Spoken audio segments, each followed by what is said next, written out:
Voglia d'estate anche in autunno, che lascia però con l'amaro in bocca e con qualche scottatura metaforica i gestori delle spiagge. Il demanio non ha fatto sconti e ha deciso di non accettare la richiesta di riduzione della tassa sulle concessioni delle spiagge per il 2020. Mossa che, viste le difficoltà che gli stabilimenti hanno dovuto affrontare in questa stagione corta e difficile, ha fatto infuriare l'associazione che li rappresenta. Non esistono i presupposti per accogliere un'istanza di questo tipo, la motivazione arrivata in burocratese e Union Mare sul piede di guerra. È stato detto che non si può parificare l'emergenza sanitaria Covid alle calamità perché siamo in assenza di una normativa specifica.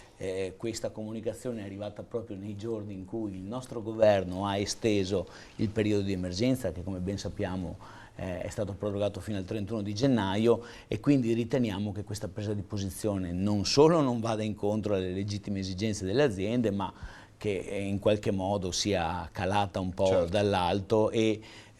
dimostri ancora una volta come ci sia uno scollamento tra le istituzioni e le necessità delle aziende, del territorio e dei lavoratori. I gestori del Veneto, che da Bibione ad Albarella per i loro 150 km di spiaggia di competenza rappresentano il 13% dell'incasso dei canoni demaniali dell'intero paese, confidano ci possa essere un dietrofront. Confidiamo che nella prossima legge di bilancio, che è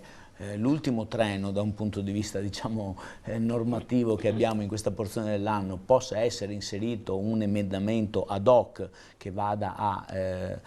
come dire, intervenire su questo argomento.